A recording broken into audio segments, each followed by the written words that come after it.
meditación. Digámoslo otra vez. Oh, cuánto amo yo tu ley, todo el día es ella mi meditación. Digámoslo otra vez.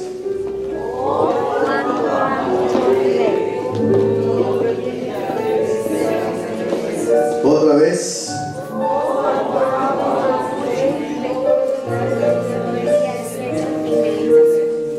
No los oigo. 119:97. Decimos todos.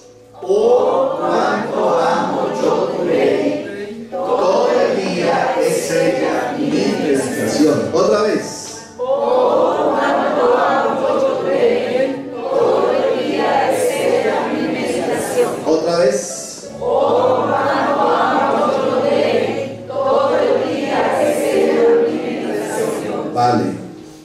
Siéntese, por favor. Damos gracias a Dios por este día maravilloso que Dios nos regala para continuar estudiando su palabra. Y este versículo que estamos mirando nos da un reflejo de cuánto el pueblo de Israel se desvelaba por las cosas de Dios.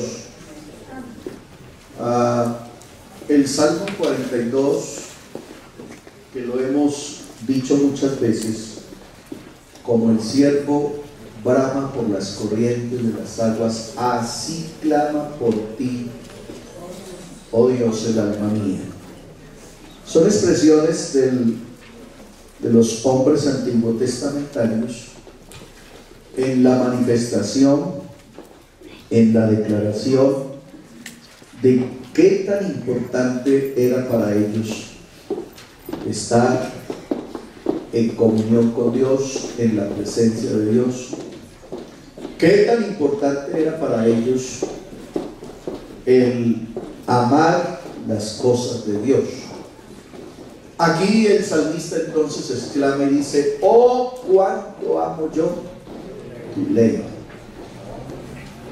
Cuánto amo yo tu ley, todo el día ella es mi meditación. Sirva esto para el que dice: hermano, lo que pasa es que a mí me vienen muchos malos pensamientos y a ratos me da la arranca y atracar. ¿Cómo hace uno para contrarrestar eso? Ahí tiene la respuesta. ¿Aló? Medite en la palabra de Dios todo el tiempo. Claro, es muy difícil meditar en la palabra de Dios cuando usted solo se sabe un versículo. ¿Ya? Entonces, usted pensará en él 5 minutos y ya. Pero si usted conoce la ley de Dios, la palabra de Dios, en abundancia, entonces le queda muy fácil hacer lo que el salmista está diciendo. Amén. Porque un versículo lo conectará con otro, y ese con otro, y ese con otro, y ese con otro, y ese con otro. Así que en su mente habrá palabra de Dios abundante para cada cosa. Si usted va en el Transmilenio y va observando, entonces verá algo y eso lo conectará con un texto, y pasará otra imagen y eso lo conecta con otro texto, y pasa un suceso y eso lo conecta con otro texto, y eso lo mantiene a usted conectado con la palabra. Pero pues si usted no sabe si un solo texto, pues no le sirve sino para una sola imagen, y el resto. Entonces estoy diciendo esto porque yo quiero que usted entienda. Mire que ya vamos en el argumento número 3 y todavía no le hemos dado suficiente piso teológico, porque yo no sé si usted ya se lo preguntó. Me asusta si no se lo ha preguntado. Entonces hemos ido desarrollando los argumentos filosóficos con respecto a la existencia de Dios, pero la pregunta es: ¿y cómo entonces darle piso teológico a esto, y cómo contrarrestar la otra propuesta? ¿Cómo haríamos para decirle a la gente que creemos así porque creemos así? ¿Aló? Entonces, la vida cristiana se sustenta en la base de la palabra de Dios. O sea, si nuestra vida no se sustenta en la base de la palabra de Dios, pues somos meramente filosóficos. ¿Aló? Y con eso no estoy diciendo que la filosofía sea mala, sino que nosotros tenemos fe en Jesús. Y por tener fe en Jesús somos creyentes en la palabra. Alguna vez teniendo una discusión con una persona atea, yo le dije, bueno, el problema que usted y yo tenemos es que, pues, o tendría yo que dejar de creer en la Biblia, o tendría usted que creer en la Biblia para que discutamos de tú a tú. Amén. Porque si usted no cree nada de lo que dice la Biblia, por más que yo tenga argumentos teológicos, tú no vas a entenderlo. Entonces hay que partir desde la lógica de que hay un Dios y hay una palabra. ¿Aló? Hay un Dios y hay una palabra. Y quien quiera discutir conmigo respecto a su fe y a mi fe, tendríamos que partir desde esta base. ¿Aló? Ese siempre ha sido mi postulado cada vez que hay que hacer apología de la fe con respecto a alguien. Otra vez, un testigo de Jehová que ustedes se me está llevando los creyentes para su iglesia, que vamos a discutir. Le dije, sí, pero no sobre la base de esa revista. Vamos a discutir sobre la base de la palabra. Y ni siquiera de la que ustedes hicieron, porque ustedes se dieron el lujo de corromper una Biblia. Entonces vamos a estudiar, dígame, ¿de cuál otra menos de la blasfema que ustedes tienen? Y entonces lo puse a escoger. Yo tengo más o menos 40 Biblias. Yo le dije, escoja una de las 40, ahí también está la suya, pero no vamos a discutir sobre la base de algo que ustedes adulteraron. Escoja una de las 40 y de esta o sobre esa discutimos la palabra. Uno tiene que tener posiciones definidas. Por eso es que hay muchos cristianos que se dejan embolatar, se dejan engañar por cosas que realmente son livianas, son sutilezas, son realmente basura, pero porque usted no pone posiciones. Y entonces tú entras en una discusión teológica sobre base de argumentos filosóficos o de sutilezas o de cosas de la mente humana. Pues nosotros no podemos tener, porque nosotros tenemos un conocimiento. ¿Aló? Nosotros tenemos un conocimiento, y ese conocimiento está sobre la base de la palabra de Dios. Y desde aquí tú puedes discutir filosofía, puedes discutir ciencia, puedes discutir física, puedes discutir química, puedes discutir lo que quiera, biología, lo que quiera, desde aquí. ¿Aló? Si no me lo cree, entonces lea lo que dice Proverbios capítulo 1. Los proverbios de Salomón, hijo de David, rey de Israel, para,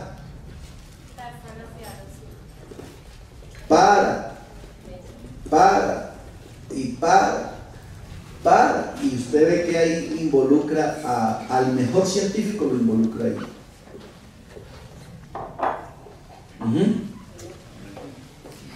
Buenas. Por eso insisto, hermano, mi insistencia es que la iglesia tiene que ponerse a tono, en el conocimiento de la palabra, y mucho más en este tiempo, cuando la ciencia, la filosofía, las ciencias humanas abundan y se están poniendo fuertes.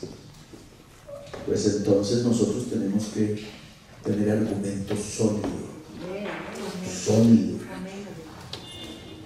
Uno escucha por todas partes del país, uno escucha pastores preocupados, asustados, hermano, Y cuando me diga un par de lesbianas que las tengo que casar, yo qué digo, hermano, ¿cómo va a ser ahí el consistorio? ¿Nos va a defender? ¿Nos va a poner un abogado?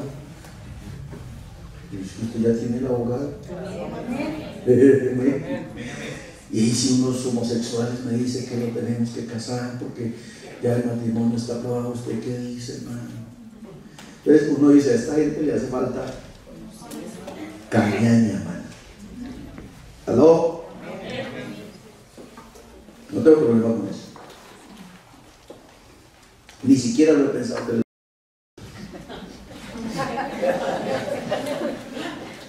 Ni siquiera. Sí, exacto. Ni siquiera le he botado cabeza de yo que le diría a un par de homosexuales que me vengan a decir que los cases. Ojo, hermana Luz. Sí, o sea, es que si eso no está claro para nosotros, sí, si eso no está claro para nosotros, estamos graves. ¿Aló? ¿Va conmigo? Listo, bienvenidos al seminario de hoy, ¿vale? No se olviden que estamos en teología sistemática. Teología sistemática. Yo sí quiero que usted se mentalice, sobre todo para los que acaban de llegar, no los que vienen entrando, sino los que acaban de llegar al seminario. Yo quiero que usted se mentalice que esto es largo. Largo, o sea,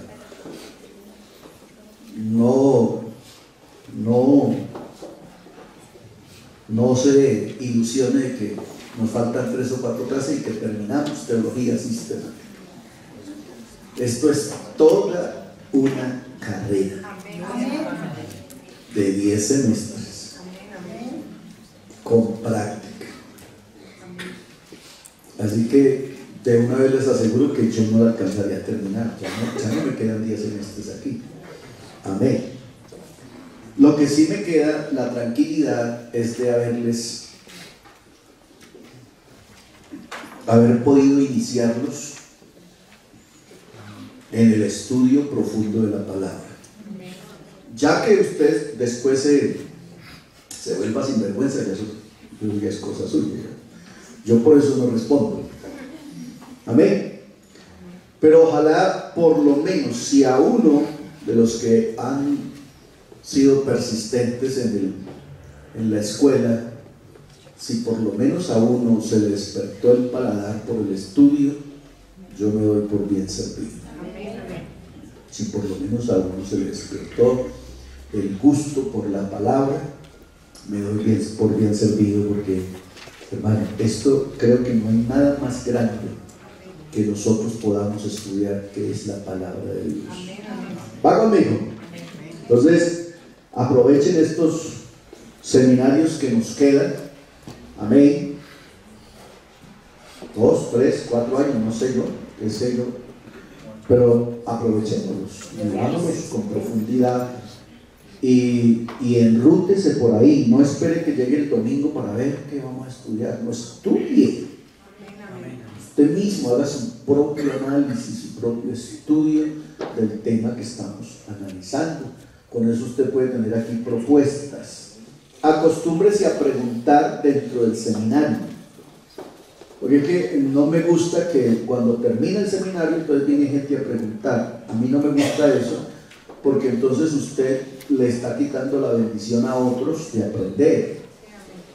Entonces anímese a preguntar dentro del seminario, porque lo más probable es que la pregunta que tú tienes, otros también la tengan, pero usted pregunta para usted solo.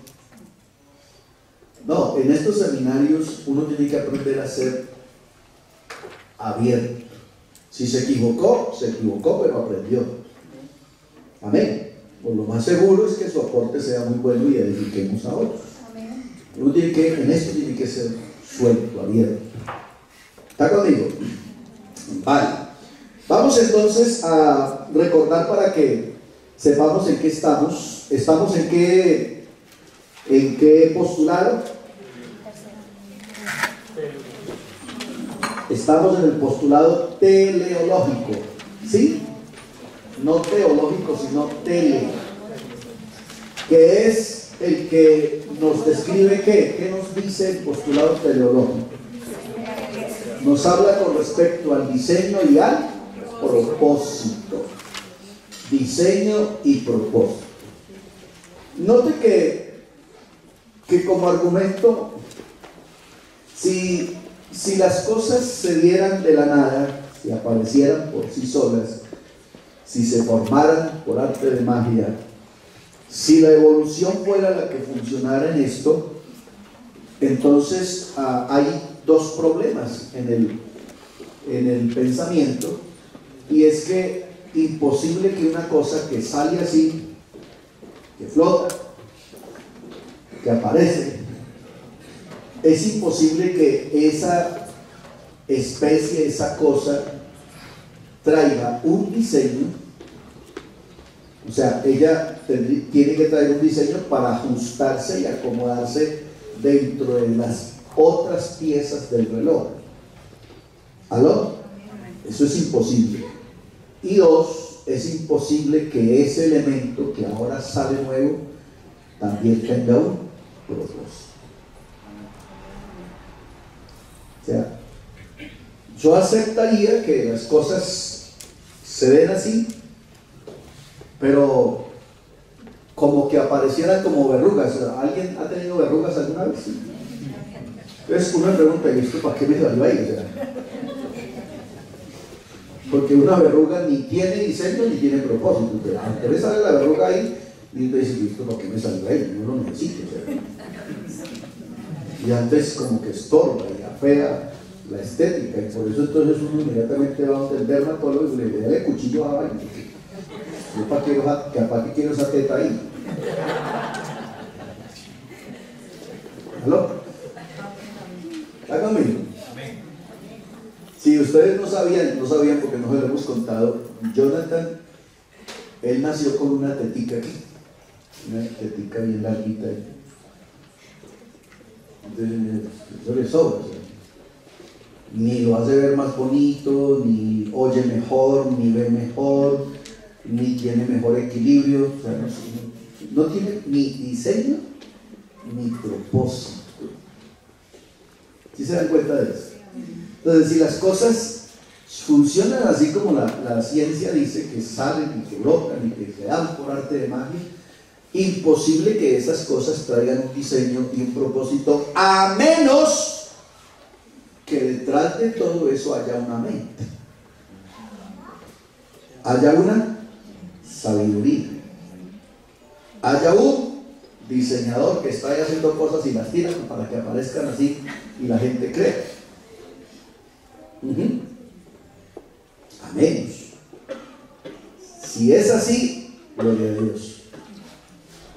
Pero imposible que nuestro universo esté tan bien ubicado, tan bien diseñado, con un propósito tan definido, tan claro, del cual nosotros nos beneficiamos. Imposible. Dije imposible que eso no tenga un diseñador.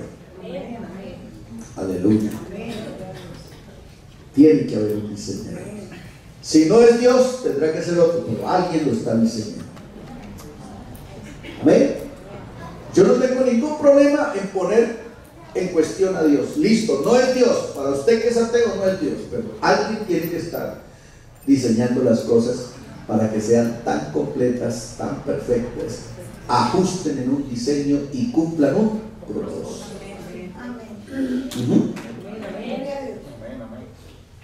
Si no es Dios, tiene que haber alguien.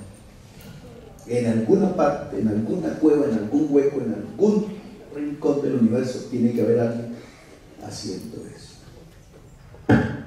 Y como yo no encuentro por ningún lado otro que llene los requisitos, que sea tan suficiente, que sea tan poderoso, que sea, pues entonces yo tengo que decir, ese tiene que ser mi Dios. Amén. ¿Aló? Amén. Por ahí hay una canción bonita que casi ya nunca cantamos.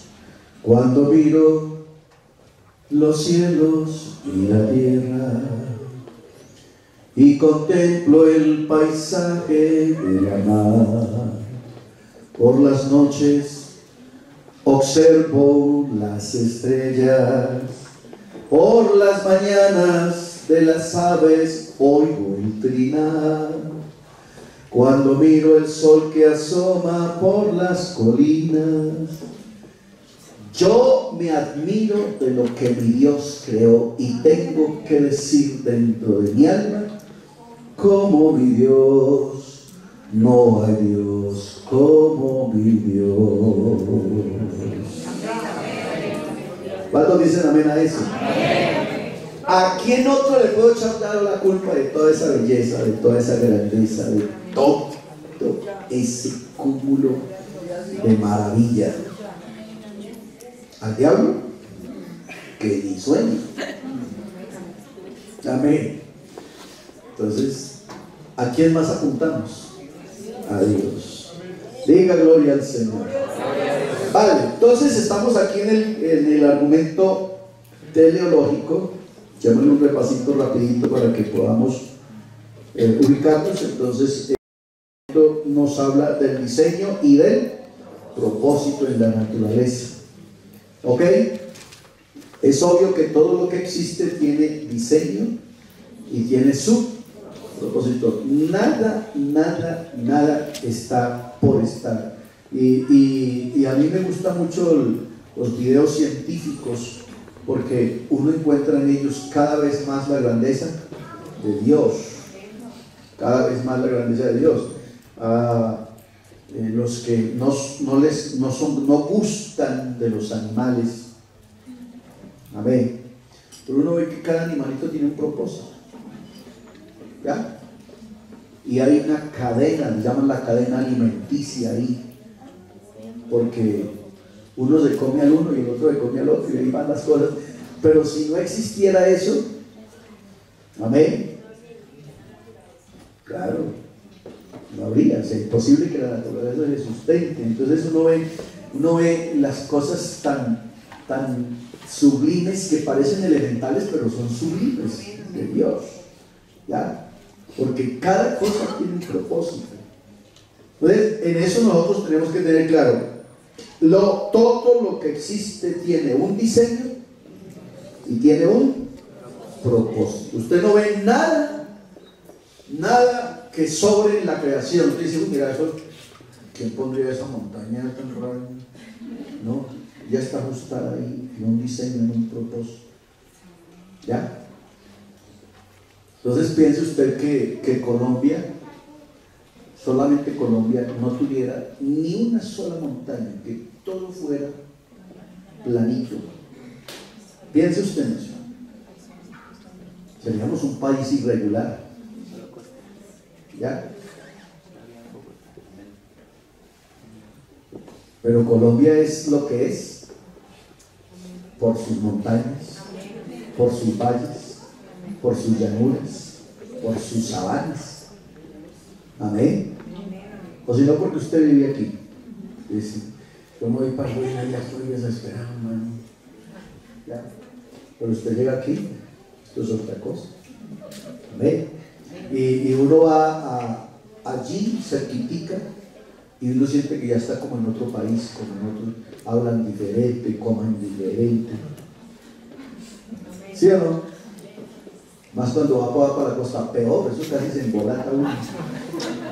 Casi le toca a uno hacer un curso de idioma, porque hablan raro, comen raro, se portan raro, son fafarachosos, son bullosos. Uno oye a 4 costeños que están hablando y uno cree que están peleando. Y no, están hablando normal. O sea. ¿Sí o no? ¿No le parece que eso es maravilloso? A mí me encanta eso, y eso es ¿qué? Diseño. Eso es diseño, eso es propósito. Y usted ve que ya en la Torre de Babel se dio eso. Entonces Dios agrupó las gentes. ¿Ya? Agrupó las gentes, y esa gente que se agrupó, entonces formaron continentes y formaron naciones. ¿Ya? Y podría algún ateo podría pensar que eso se dio primero aquí en la Biblia que en cualquier otra parte. Posible. Ellos no van a creer que eso está en la Biblia, pero lo tenemos ahí en la Biblia. Amén. Ahí lo tenemos en la Biblia. Uno se aterra ahora con la emigración de venezolanos para todo el mundo. Pues eso ha existido siempre. Siempre. Solo por ubicarnos un poquito en la historia, comencemos desde Abraham. Jehová Dios dijo a Abraham: sal de tu tierra y de tu parentela. Abraham se fue a Harán, de Harán se fue a la tierra prometida, a Jerusalén, a Israel. De Israel se fue a Egipto, de Egipto hizo los 40 años por el desierto. ¿Ya? Emigraciones han habido todo el tiempo de la raza humana. ¿Aló? Siempre ha sido así y va a seguir siendo así. Diga gloria a Dios. Vale, ¿qué más podemos decir? Según el argumento teológico se puede observar que el universo se puede observar en el universo características que demostrarían, ojo, la existencia de una inteligencia creadora, dígale amén a eso, responsable de su diseño. Y lo bueno que yo encuentro en la Biblia es que Dios nunca ha rehusado a eso. Por el contrario, Él se ha responsabilizado de eso. Dios en el principio creó los cielos y la tierra. O sea, Dios asume. Si algo quedó mal, écheme la culpa a mí.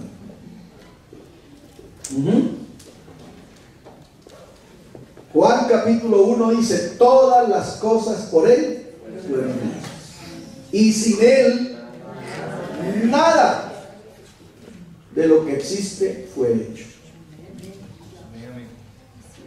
Ese versículo es contundente. Vamos. Entonces Dios no tiene problema en asumir eso.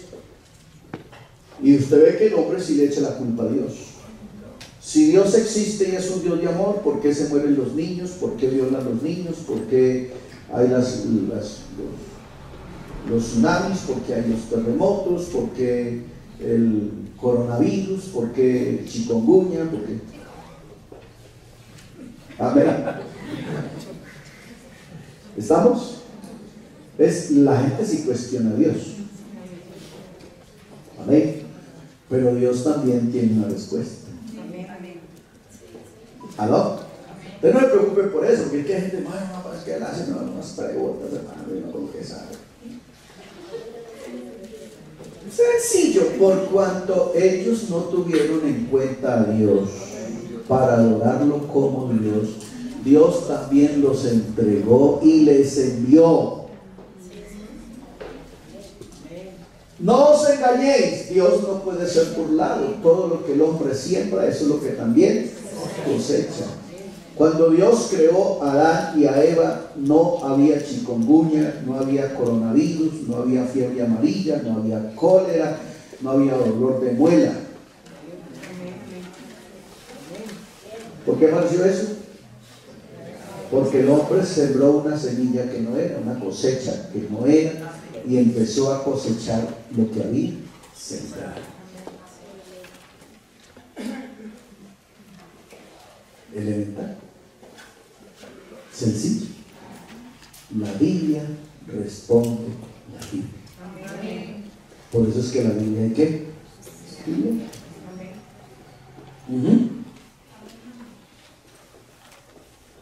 ¿Vamos? Vale, entonces dice que tiene características que demostrarían la existencia de una inteligencia creadora responsable de su diseño. Eso es lo que estoy diciendo. Listo, si usted no quiere, no se lo atribuye a Dios, pero tiene que haber alguna inteligencia en alguna parte que le está dando diseño y que le está dando propósito a las cosas. Pero como yo no encuentro en mi mente, ni en la ciencia, ni en los escritos, ni en nada, no encuentro un ser que llene los requisitos, para mí es Dios. ¿Aló? Así de fácil, póngala así, no se preocupe, no se asuste, que igual va la fija. Entonces, note, si hay un reloj, amén, necesariamente alguna vez tuvo que existir un relojero. ¿Usted cree que las piecitas diminutas del reloj empezaron a aparecer de la noche a la mañana y entonces cada uno fue buscando hasta que se formaron un reloj? Por favor. Eso sí tendría uno que estar loco para creerlo. No, si hay un reloj es porque tuvo que haber un relojero. Si hay una creación es porque tuvo que haber un. Aleluya. Muy bien, la existencia del reloj tiene que tener una. Eso es verdad. ¿Usted para qué tiene un reloj? ¿Sabe qué hora tiene? Eso era los antiguos, y aún los antiguos, ustedes recuerdan que se habla del reloj de arena.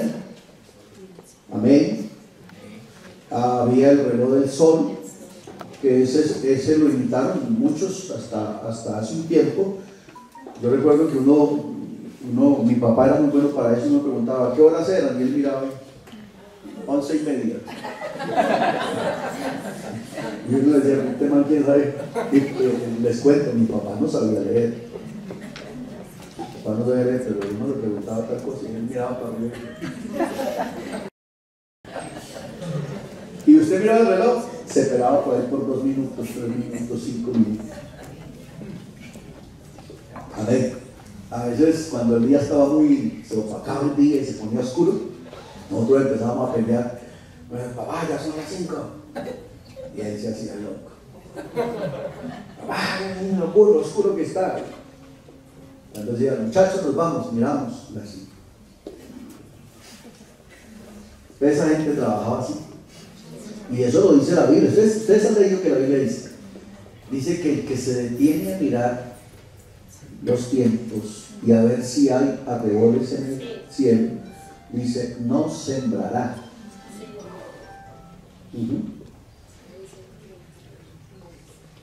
Entonces la gente observaba y se calculaba el tiempo de esa manera. En el desierto lo calculaban a través de la sombra, por eso el salmista habla de la sombra. Eso lo vamos a encontrar en los Salmos. Será tu sombra a tu mano derecha. Créanme que eso nunca lo hemos estudiado, pero eso significa mucho. Jehová es tu guardador, Jehová es tu sombra a tu mano derecha. Entonces, tu sombra a tu mano derecha, ¿cómo es? Eso tiene su significado para el pueblo de Israel. Las cosas que están en la Biblia, eso no hay que alguien diga, venga, nos falta una página, escriba algo muy rápido. No, eso está ahí porque tiene que estar ahí. Amén. Diga gloria a Dios. Listo. Hablamos de esto, un solo hilo de ADN equivale a la información a un volumen completo de la enciclopedia británica. Un solo hilo de ADN. Imagínense eso. Por eso me apareció así de la noche a la mañana. Por favor, está loco. La creación.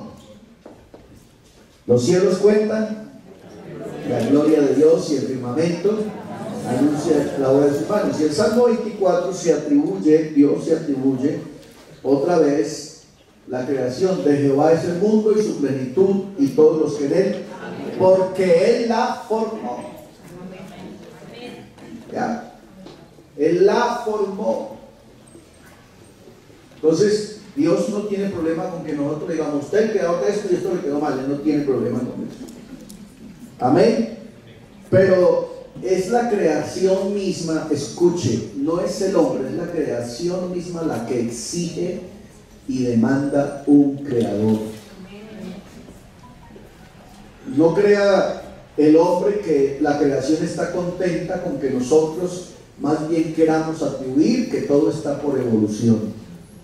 No, si tú vas a donde Romanos, Entonces Pablo a los romanos dice que la creación misma gime y aún está con dolores de parto, esperando la manifestación gloriosa de los hijos de Dios. Así que la creación sabe que existe un creador, porque además la creación tiene mandamiento de parte de Dios. Alabanzas, diga gloria a Dios. Dijimos que los días de la creación tienen su razón de ser, ¿se acuerdan? Entonces dijimos que el 1 está relacionado con el ¿qué? El 1 con el 4, luz y cuerpos celestes. Ahí quedó un interrogante que planteó Weimar, que la luz de Génesis 1:3 no es la misma luz de los astros, del sol, la luna y las estrellas. Porque en el 1:1 dice, en el principio, Dios en el principio creó los cielos. Acuérdense que ese versículo lo corregimos hace tiempo. Tú lees en tu Biblia, en el principio creó Dios los cielos y la tierra. El texto es Dios en el principio, porque nada es antes de Dios. Entonces usted dice, en el principio Dios, es como si hubiera existido primero el Hijo que el Papá. Dios en el principio creó los cielos y la tierra, y la tierra estaba desordenada y vacía, y el Espíritu de Dios se movía sobre la faz del abismo de las aguas. Y dijo Dios, sea la luz. Esa luz no es la misma luz. Y dijo Dios, hayan lumbreras, la lumbrera mayor y la lumbrera menor. No es la misma. Vale. El 2 está compaginado con el 5, mar y cielos. Entonces, ¿qué es para el cielo? Las aves. Y para el mar, los peces. ¿Sí se ve cómo se va completando ahí todo? Entonces, hubo mar y cielos, pero ¿qué es para el mar? Los peces. Y para el cielo, las aves. Ok, el 3 entonces va con el 6. Hubo tierra y plantas. Entonces, en el 6 hubo animales y animales. Amén.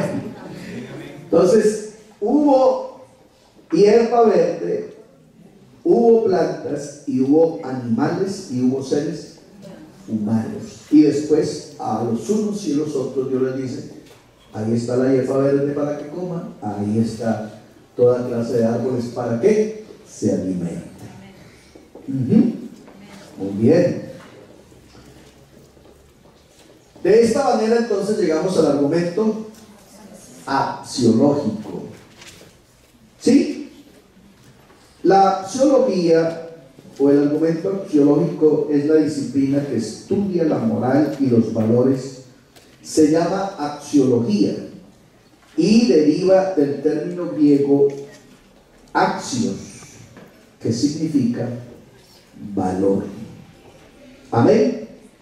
Decimos entonces en el argumento axiológico, todos los hombres son conscientes de una ley moral y objetiva.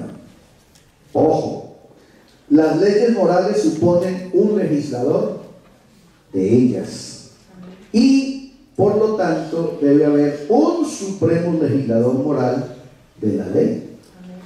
¿Aló? O sea, las leyes morales no están porque hubo un Sócrates o porque hubo un Aristóteles o porque hubo cualquier otro gran pensante, porque hubo un gran psicólogo diciendo cómo nos debíamos comportar. No, la psicología habla del comportamiento de los hombres, pero a razón de haber estudiado al hombre. Entonces, el hombre es, en la naturaleza del hombre mismo está la ley que Dios estableció en él. Porque es que Dios, cuando Dios decidió crear al hombre, estoy parado ahora en Génesis 1:26, cuando Dios decidió crear al hombre, Dios dejó claro cómo lo iba a crear. Entonces Jehová Dios dijo, y dijo Jehová Dios, hagamos al hombre, hagámoslo conforme a nuestra imagen y hagámoslo conforme a nuestra semejanza. Yo recuerdo perfectamente, y si quieren les puedo repetir la clase, cuando recién comenzamos Boga Mar Adentro, eso hace casi 7 años, hablamos de qué quiere decir imagen y semejanza. ¿Se acuerdan? Dijimos que ahí, en esas dos expresiones, Dios nos transmitió sus genes. ¿Sí? Dios nos transmitió sus genes, así como los padres se parecen a los hijos a los padres. Amén. Y entonces, ¿cómo sé yo que mis hijos son mis hijos? Por el ADN. Entonces existe la prueba de ADN. Entonces esa prueba es la prueba reina para definir si el que está reclamando es o no mi hijo. Amén. Juan capítulo 1, el verso 14 dice, los cuales no son engendrados de voluntad de carne, ni de voluntad de sangre, ni de voluntad de varón, sino de Dios. Entonces ahí está hablando de las dos clases de hijos que existen. Existen hijos biológicos y existen hijos espirituales. Amén. Entonces los hijos biológicos tienen voluntad de carne, voluntad de sangre y voluntad de varón. Los hijos de Dios son nacidos a través de la palabra. Entonces por eso traemos la naturaleza de Dios. Dios es santo y Él dice, ustedes sean santos así como su papá es santo. ¿Ya lo están viendo? Como su papá es santo, ustedes sean santos. Ámense a otros así como su papá los ama a ustedes. Ahí está la imagen y la semejanza. Dios nos transmitió sus genes en la creación. Diga gloria a Dios. Vale, vamos a saltar esto, ya lo miramos ahorita, porque es que quiero llegar a un puntico por aquí, esto lo vamos a ver ahorita. Amén. Vamos en el desarrollo del argumento de la ley moral que se llama el axiológico. Ok, hay algunas preguntas que se tiene el hombre que hacer, ¿vale? Y llegamos aquí a una cosa que yo quería llegar: atributos morales de Dios. Ajá. Ahora sí, bienvenidos a clase. Entonces había una tarea. Eso no era ni siquiera una tarea, era una tarea, o sea, algo muy elemental. Había que desarrollar 3 elementos de los atributos morales de Dios. Dijimos que Dios es santo, Dios es justo, Dios es fiel, Dios es misericordioso, Dios es amor, Dios es verdad y Dios es bondadoso. Mira, ¿y Dios no tiene más atributos? Claro que sí. Pero estamos hablando de la parte moral. ¿Ok?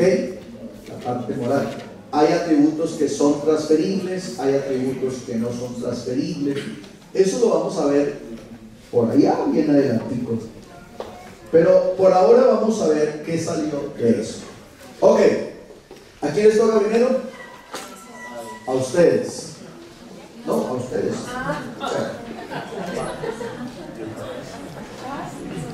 Sus atributos son misericordia, amor y verdad. Tienen 5 minutos a partir de ya.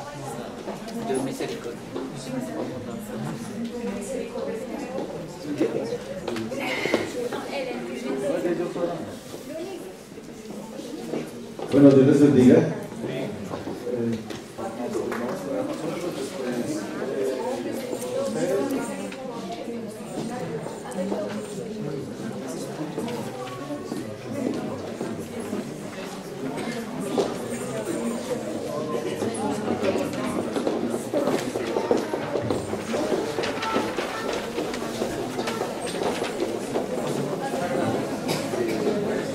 Bueno, Dios les bendiga. A nosotros nos correspondió hablar de la verdad, la misericordia y el amor. Para esto, hablando de los atributos morales de Dios, hicimos una pequeña introducción y dice así: cuando hablamos de los atributos morales de Dios, debemos tener en cuenta algo muy importante, y es que hace parte fundamental de su naturaleza. Esto quiere decir que no solo los posee, sino que asimismo Él es. Entonces, en el videito que vimos la vez pasada, el primero, había una pregunta. Si no existe un Dios moral, entonces no habría contra quién pecar y no habría necesidad de una salvación. Entonces, con respecto a esta pregunta, es una gran particularidad en cuanto a sus atributos morales, que Dios nos hizo privilegiados al crearnos, ya que estos atributos siempre van en dirección a tener acción en el ser humano, ya que somos los que los necesitamos. Amén. Los necesitamos para todo lo que tiene que ver en cuanto a nuestra salvación, a ser como Dios, a poder vivir una vida en santidad. Amén. Entonces, a nosotros nos correspondió la verdad. Entonces, hermana Brenda. Dios les bendiga. Bueno, en términos general, la verdad es la correspondencia entre lo que pensamos o sabemos con la realidad. La verdad se denomina todo aquel juicio o proposición que no puede ser refutado racionalmente. Bueno, yo encontré varias clases de verdad, pero son un poquito extensas, entonces no tenemos mucho tiempo. Bueno, está la verdad subjetiva y objetiva, está la verdad relativa y absoluta, está la verdad ontológica y lógica, está la verdad material y formal. Pues para nosotros creo que es muy fácil saber que Dios es verdad. Amén. A través de la palabra de Dios aparece que lo que Dios designa como la verdad es divina y está por encima de las opiniones de los hombres, por más prudentes y piadosos que sean. En el Antiguo Testamento hay una amonestación, es Proverbios 23, que dice: compra la verdad y no la vendas. Pero a mí sí me gustaría saber de esas verdades que ustedes tienen ahí, ¿cuál es la verdad nuestra? De esas verdades que tienen ahí.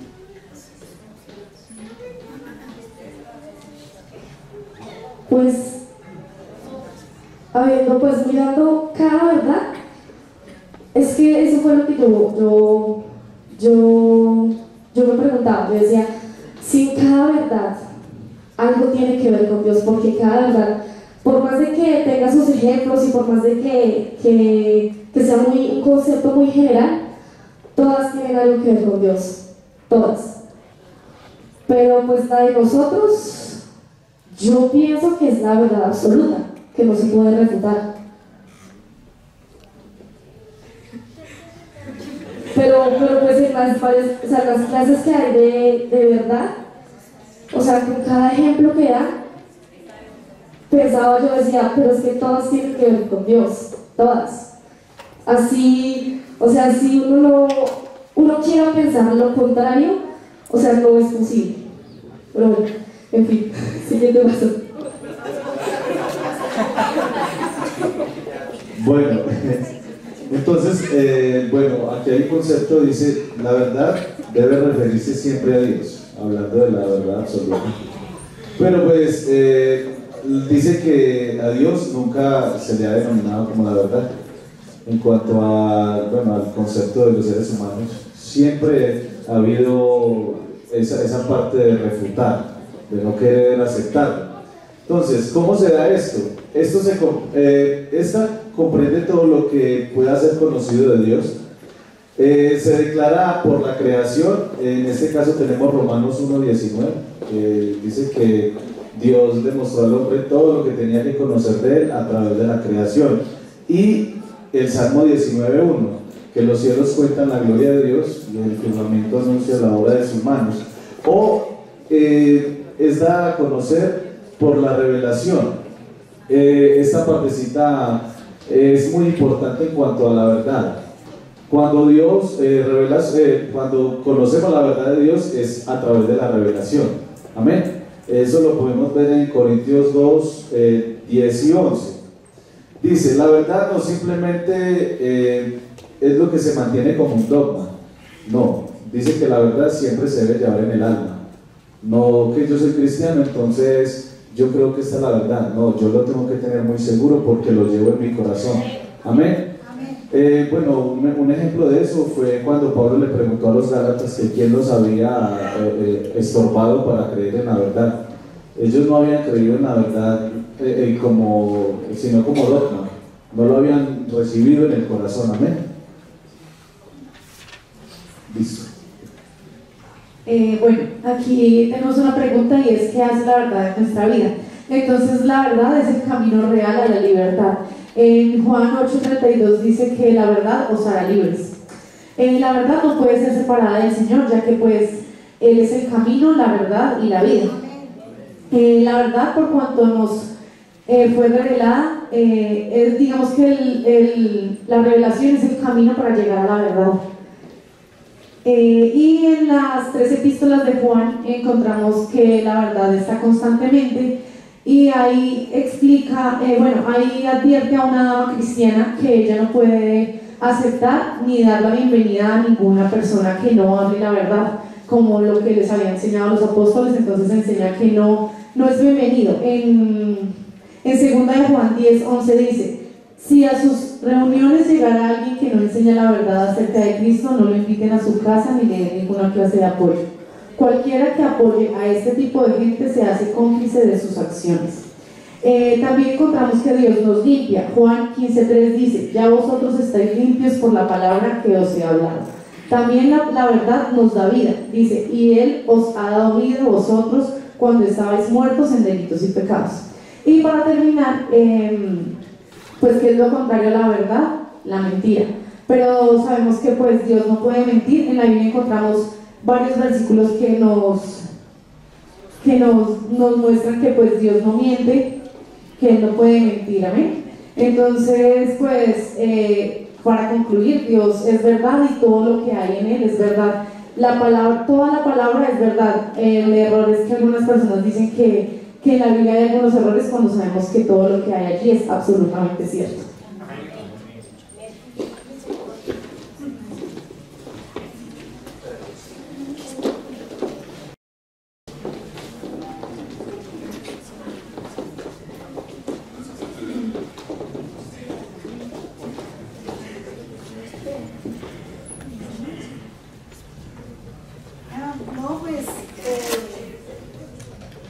Preocupada porque es que hay muchas enfermedades, muchos violan a los niños. Entonces yo me pongo a pensar, si Dios existe, ¿por qué pasa tanta cosa?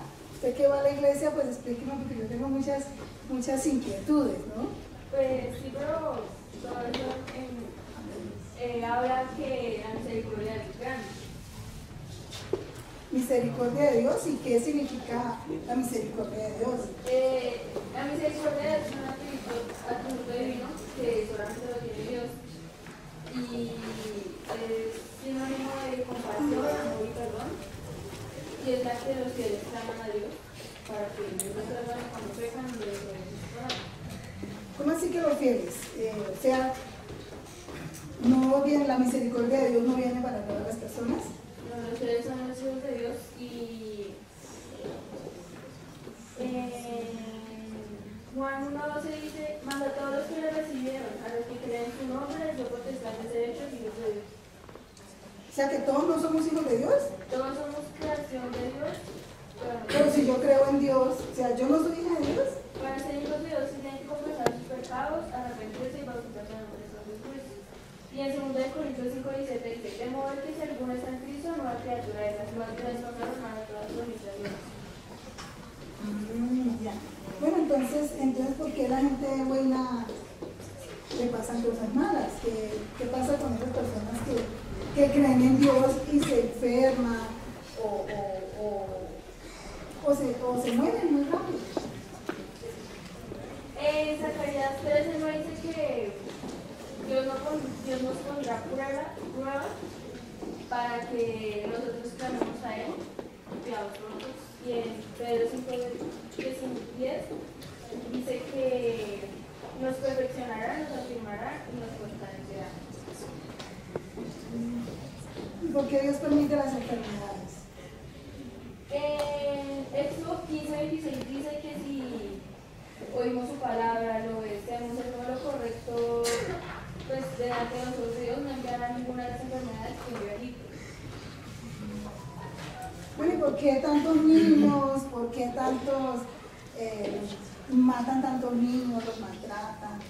Pues es lo que yo pienso, ¿no? Porque si Dios existe, pues yo me imagino que protege más a los niños que a los grandes. Marcos 7:20-23 habla pues de lo que contamina al hombre, que lo que sale del corazón del hombre no se lo contamina: la maldad, la avaricia, la fornicación, el adulterio, los homicidios. Yo, escuchándolas hablar a ustedes sobre la misericordia, tengo para decirles que en Salmos 86:15 nos dice que Dios es misericordioso, que es lento para la ira y grande en misericordia y verdad. Lo mismo en Lamentaciones 3:22, donde nos dice que Jehová, por la misericordia de Jehová no hemos sido consumidos. A lo largo de la palabra de Dios nos cuentan historias, por ejemplo la de Noé, que el Señor, la maldad de los hombres llegó hasta el Señor, entonces Él quiso destruir la tierra. En ese momento Él no apartó su ira y destruyó la tierra, solamente salvó la familia de Noé. Lo mismo tenemos la historia de Lot en Sodoma y Gomorra. Era tanta la maldad de los hombres que subió hasta el Señor, por ello el Señor destruyó Sodoma y Gomorra y salvó la familia de Lot. Pero también vemos que el Señor puede cambiar sus decisiones. En Jonás 3:22 vemos que el Señor mandó a Jonás a Nínive para destruir esta tierra, ¿sí? Por cuanto la maldad de los hombres era tanta. Entonces el Señor mandó a Jonás a que predicara esta advertencia, y ellos, desde el rey hasta los animales, hicieron ayuno y se apartaron del camino del mal. Por ello el Señor decidió no destruir. Entonces ahí en eso vemos la misericordia del Señor.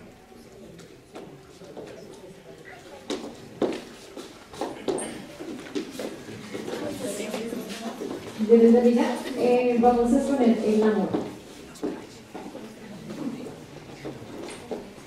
Que les bendiga, vamos a hacer una introducción a lo que es el amor de Dios. En las Sagradas Escrituras se nos dicen tres cosas acerca de la naturaleza de Dios. Primero, que Dios es espíritu. Lo encontramos en el Evangelio de Juan 4:24.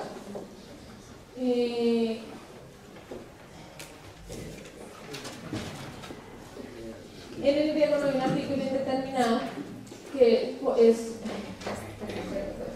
En el griego no hay un artículo indeterminado, por lo que decir Dios es un espíritu sería un extremo censurable. Es decir, Dios no es un espíritu, porque lo estaríamos igualando a otros seres. Dios es espíritu, que sería. Dios es espíritu en el sentido más elevado. Por ser espíritu no tiene sustancia visible, Él es incorpóreo. Si Dios tuviera un cuerpo tangible o un cuerpo visible, un cuerpo tangible, no sería omnipresente, lo cual estaría limitado a un lugar.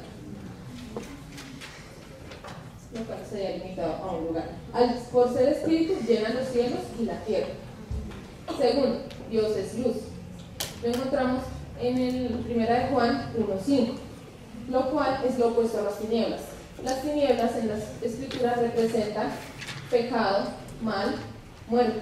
La luz representa santidad, bondad y vida.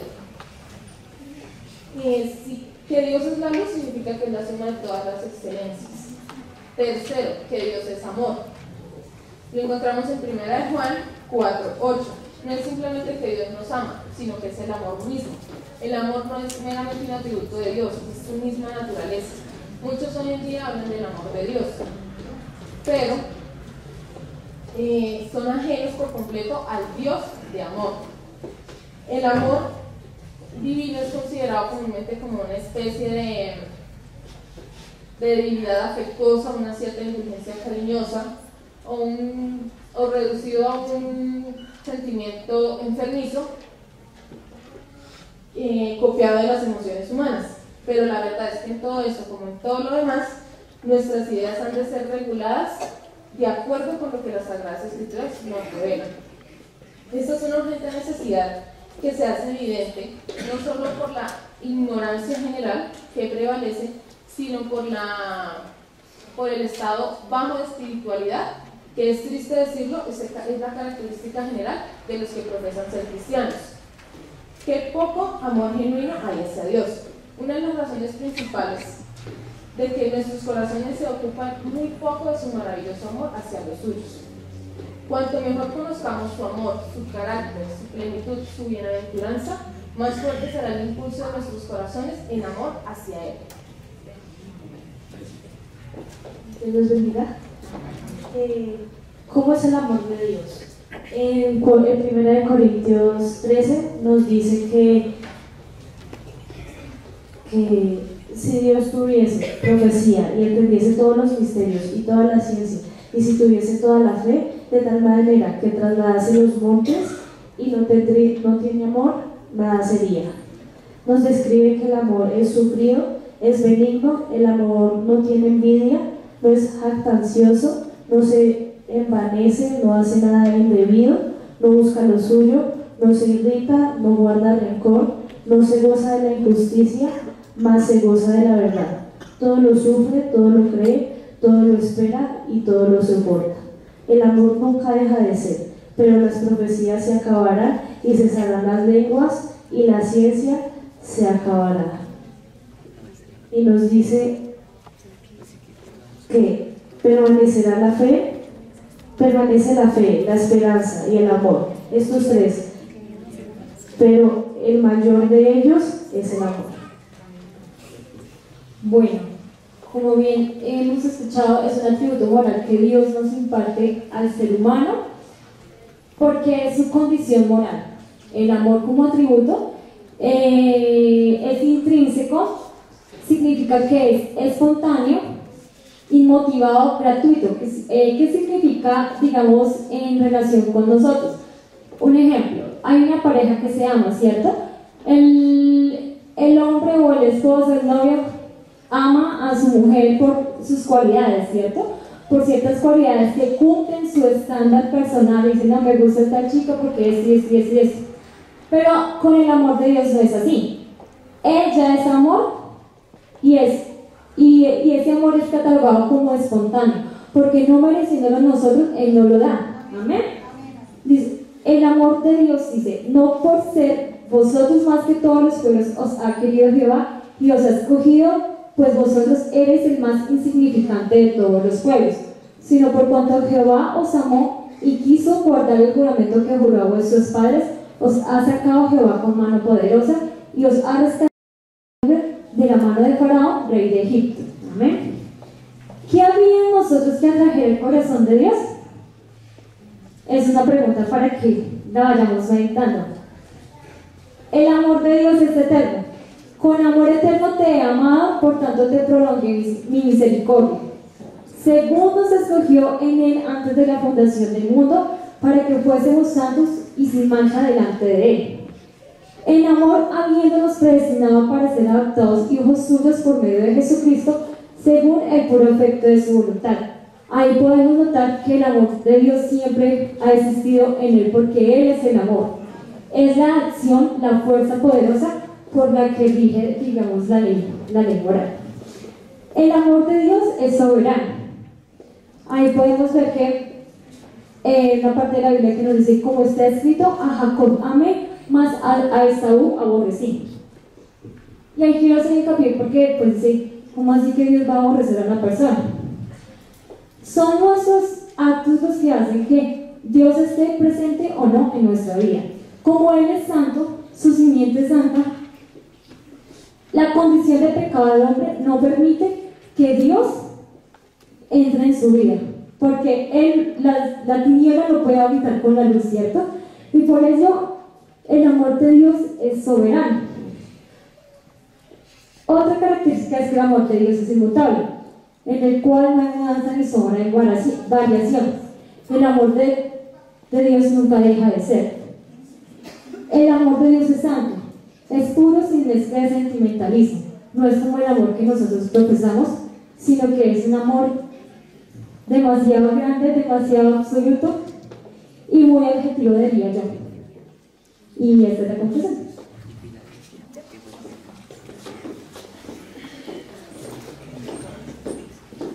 Vale. Pero entonces, ahí les dejamos una pregunta: si Dios es amor,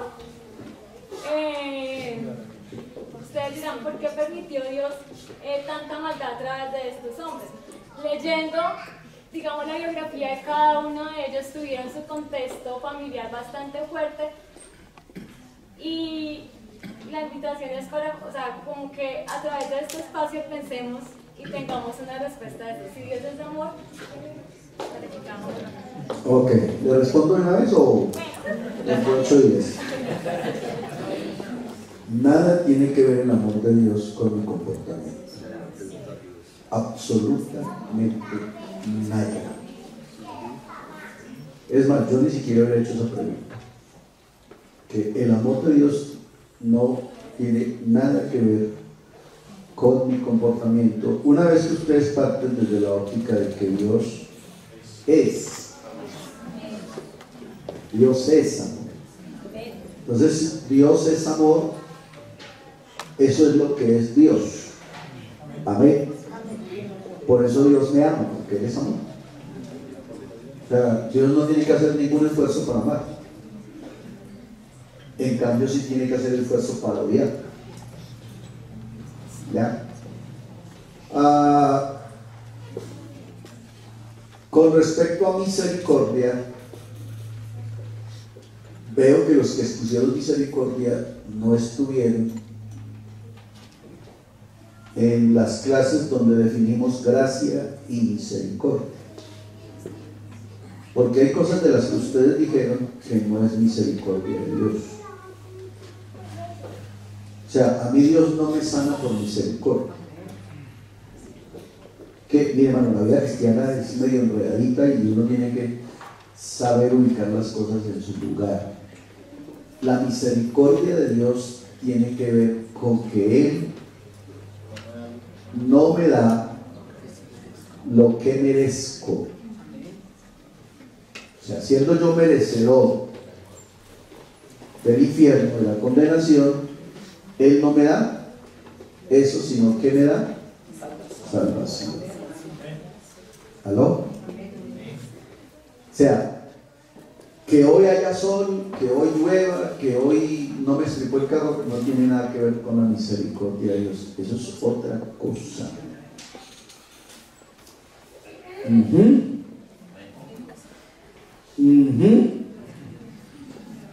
La misericordia de Dios funciona para la salvación del hombre. Para la salvación, misericordia y gracia. Tiene que ver con mi salvación. A mí Dios me sana porque Él es sanador. No porque sea misericordioso, es porque Él es sanador. O sea que la misericordia es como el favor, no. La gracia es el favor inmerecido y la misericordia es como si yo merecía tal castigo, el Señor como que cambia las cosas. Entonces por eso estamos diciendo, no me da lo que yo merezco. ¿Ya? Pues por la misericordia de Dios es que no hemos sido consumidos. Ese consumidos es no hemos sido condenados. Una expresión que usaron por ahí, tú la usaste con respecto a Jacob. Entonces, a Jacob amé, a Esaú aborrecí. La palabra aborrecí no la podemos tomar en el contexto que significa aborrecí aquí. Yo aborrezco a usted, entonces aborrezco es que le tengo odio, que donde la vea me la llevo en los cachos, no respondo, la chuzo. Es a Jacob escogí, a Esaú lo deseché. Entonces yo digo, venga Lorenzo, Reina Lorenzo, usted se queda ahí. Nada más. Porque tú estabas hablando de que Dios es soberano. Entonces, a mí se me dio la gana que para lo que yo quiero traje a Lorenzo, lo haya podido traer a usted. No más. Nada tiene que ver con actos, nada tiene que ver con que me emborrachaba, nada tiene que ver con. Simplemente llamé a este y no llamé a este. No más. Sí. Hola. Dijeron bien, la soberanía de Dios, pero la soberanía de Dios, porque si Dios no escogió a Esaú por soberanía, y tú dices que era porque era esto, porque era aquello, porque era aquello, pregunto, ¿quién era más perverso de los dos? Entonces estamos diciendo una cosa, pero estamos haciendo otra. O sea, si era por perverso, tenía que haber venido Esaú, porque era más perverso Jacob que Esaú. Entonces ahí sí estamos demostrando la soberanía de Dios, pero la soberanía de Dios no se ajusta en actos. Él es soberano. ¿Ya? Entonces nosotros, y sigue siendo así, Pablo dice, nosotros que eran los más pecadores de todos, nos llamó a nosotros, porque Él es soberano. ¿Por qué no llamó a todas las monjas del mundo? ¿Sí o no? Entonces, ojo, porque es que a veces decimos una cosa pero hacemos otra. Entonces yo a la soberanía de Dios no la puedo justificar. No, es que llamó a Jacob porque es que Esaú era pecueca. No.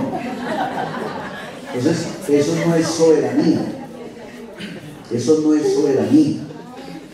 ¿Ya? ¿Les quedó bien explicado? Entonces simplemente a mí se me dio la gana de llamar a Lorenzo, porque había podido llamar a ti. No más. Entonces a Esaú aborrecí, a Jacob amé. Pero es por eso que es importante no quedarse con una sola versión bíblica.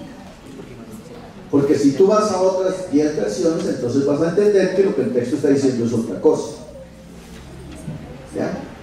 Pero si te quedas solo en la Reina Valera, siempre vas a hacer una mala interpretación del texto. ¿Quién sigue? Ustedes. Dale pues. Traten de ayudarme con el tiempo.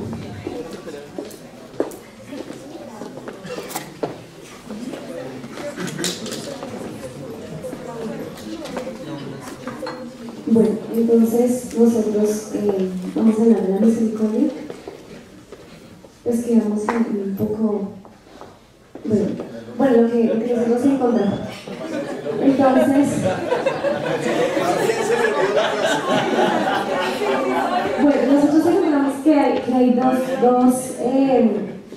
dos palabras del hebreo, que vienen del hebreo, que tienen que ver con la misericordia. Una es Gesed, que es piedad o relación que une dos seres e implica fidelidad. Entonces lo encontramos en el Salmo 107:1, pues esa palabra, alabad a Jehová porque es bueno para siempre su misericordia. Y por favor una tercera diapositiva. Y la otra es Rahamim, que es apego instintivo de un ser a otro.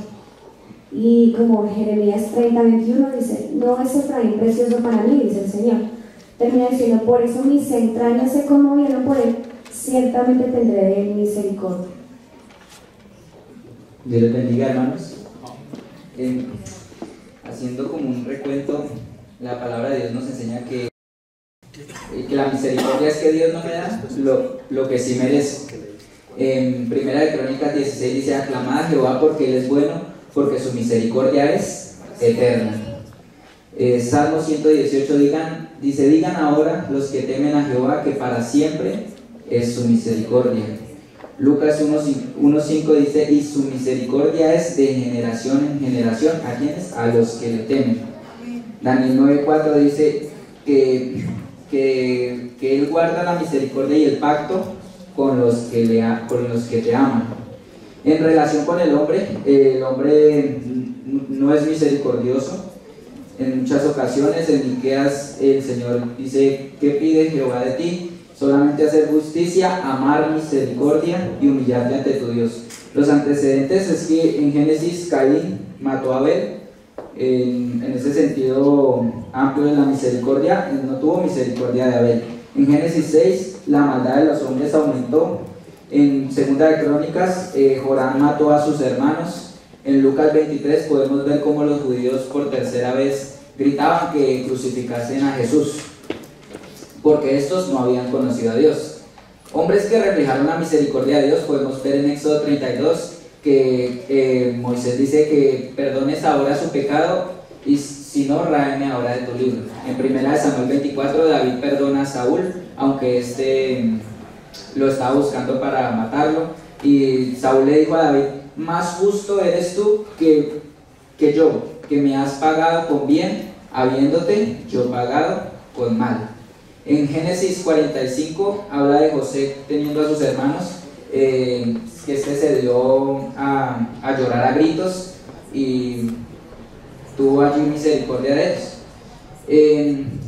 Con respecto a Dios y su misericordia, Tito 3:5 dice: nos salvó no por obras de justicia que nosotros hubiéramos hecho, sino por su misericordia, por el lavamiento de la regeneración y por la renovación del Espíritu Santo. Y solo el amor de Dios y su misericordia, que estando en la peor situación que ha estado un ser humano, pudo decir: Padre, perdónalos porque no saben lo que hacen. Entonces, Dios siempre ha sido misericordioso con el ser humano. Mateo 5:45: hace salir el sol sobre buenos y sobre malos. Pero ahí me hacía una pregunta y me decía: ¿Dios no tiene misericordia de quienes no tienen misericordia? ¿O Dios tiene misericordia de quienes no tienen misericordia? Entonces, entendí desarrollé que hay una misericordia objetiva y una misericordia subjetiva. La misericordia objetiva es de que todo el que vive tiene de parte de Dios misericordia para disfrutar la creación, aunque engendre pecado y aunque reciba el pago de su desviación. Todo lo que el hombre sembrare, esto también cosechará. Pero muchas veces Dios no nos paga conforme a nuestra desviación, y pensaba de que Dios tiene misericordia de quien Él tiene misericordia, y pensaba que definitivamente Dios es muy misericordioso. Yo también pienso lo mismo.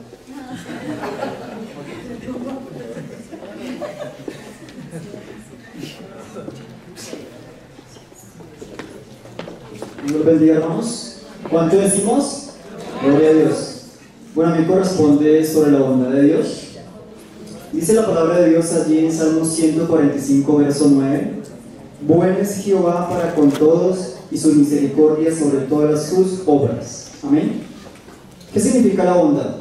Esta palabra es de origen latino y se forma de raíz bonus, que significa bueno, y del sufijo dad, que significa cualidad.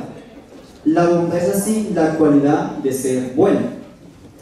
Solo es originalmente bueno en sí mismo las criaturas que pueden ser buenas, solo por la participación y comunicación que viene de Dios. Él es bueno esencialmente, y no solo bueno, sino la bondad misma de la bondad de la criatura es solo una cualidad sobreañadida, mientras que en Dios, en su misma esencia, Él es infinitamente bueno. La bondad en la criatura es como una gota, en Dios es como un océano infinito. Él es bueno eterna y mutablemente, porque no puede ser menos bueno ni lo que es. Dios es no solo el más grande de todos los seres, sino también el mejor. Todo el bien que puede haber en una criatura le ha sido impartido por el Creador, pero la bondad impropia en Dios, porque es la esencia de su naturaleza eterna. Bueno, dice la Biblia: bueno eres tú y bien hecho. Dios tiene en sí mismo un tesoro infinito e inagotable de bendición que es suficiente para llenarlo todo. Y vio Dios todo lo que había hecho, y aquí que era bueno en gran manera. Eso está en Génesis 1:31. Así que la bondad de Dios se revela en primer lugar en la creación. Dice el Salmo 145, versos 15 y 16: los ojos de todos esperan en ti, y tú les das tu comida en su tiempo. Abres tu mano y colmas de bendición a todo viviente. Bueno, vamos a hacer unas pequeñas reseñas sobre la bondad de Dios. Primero, sobre Adán y Eva, el fruto. Tengamos en cuenta lo siguiente: Dios le prohibió a Adán y Eva que no puedan comer del fruto, porque iban a pecar. ¿Qué sucedió ese día? Satanás llegó, tentó a Eva, y ella de alguna u otra forma probó el fruto. Uno se pregunta en ese momento, ella consumió el fruto, pero en ese momento no dijo, uy, qué fruto tan amarga, qué sabor tan feo. No, simplemente le gustó y le dio a Adán. Los dos pecaron. ¿Qué pudo haber hecho Dios en ese momento? ¿Destruirlos? ¿Y empezar una nueva creación, crear una Adán y una Eva diferente? No, Él tuvo bondad y amor hacia ellos. Por otra parte, también encontramos otro relato en 2 Samuel capítulo 4, verso 4, donde la historia de Mefibosé. Tal vez en un momento determinado él quedó mal de sus piernas, pero con el tiempo, a través de David, Dios hizo misericordia o bondad sobre este hombre y le devolvió todas las cosas. Otra historia también podemos encontrar en Job capítulo 42, verso 12. Todos saben todo lo que sufrió Job, todos los momentos difíciles y de todo aquello, pero dice la Biblia que después de todo lo que le pasó, y bendijo Jehová el primer estrado de Job más que el primero. Bueno, en el siguiente punto sé que es muy parecido sobre la misericordia. Uno se preguntará, ¿verdaderamente Dios es bueno? ¿Para quién Dios es bueno? Para todos Dios es bueno. Dice, la bondad de Dios no puede ser puesta entredicho porque haya sufrimiento y dolor en el mundo.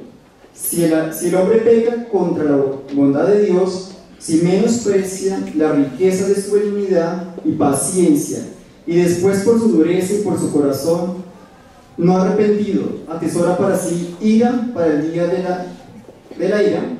Eso está en Romanos capítulo 2, 4 al 5. ¿A quién puede culpar sino a sí mismo? Si Dios no castigará a los que hacen mal uso de sus bendiciones y abusan de su benevolencia y pisotean sus misericordias, ¿sería Él bueno? Historias. La pareja que espera el nacimiento quizás de su hijo.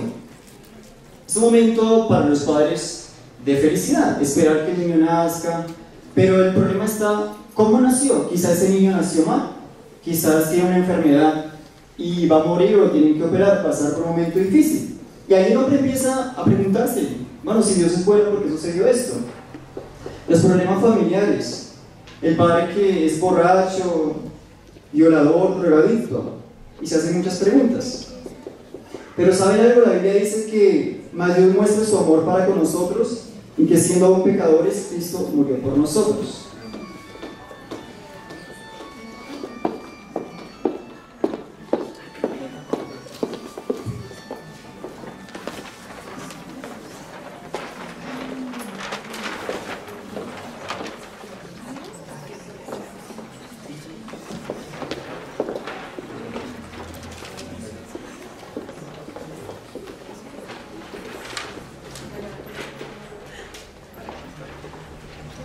Bueno, Dios les bendiga. Vamos a hablar sobre la fidelidad de Dios. Bueno, comencemos porque es única. La fidelidad está relacionada con su confiabilidad, veracidad, credibilidad, es esencia única de Él. Tanto así que sin ella no sería Dios. Sus dichos son verdad en nunca miente. Tenemos 4 versículos para esto. Dice Deuteronomio 7:9. Conoce pues que Jehová tu Dios es Dios fiel, que guarda el pacto y la misericordia a los que le aman y guardan sus mandamientos hasta 1000 generaciones. Isaías 49:7 dice, verán reyes y se levantarán príncipes y adorarán por Jehová, porque fiel es el Santo de Israel, el cual te escogió. Dice Apocalipsis 21:5, y el que estaba sentado en el trono dijo, he aquí, yo hago nuevas todas las cosas, y me dijo, escribe porque estas palabras son fieles y verdaderas. Números 23:19 dice, Dios no es hombre para que mienta, ni hijo de hombre para que se arrepienta. ¿Acaso dice y no hace? ¿Acaso promete y no cumple?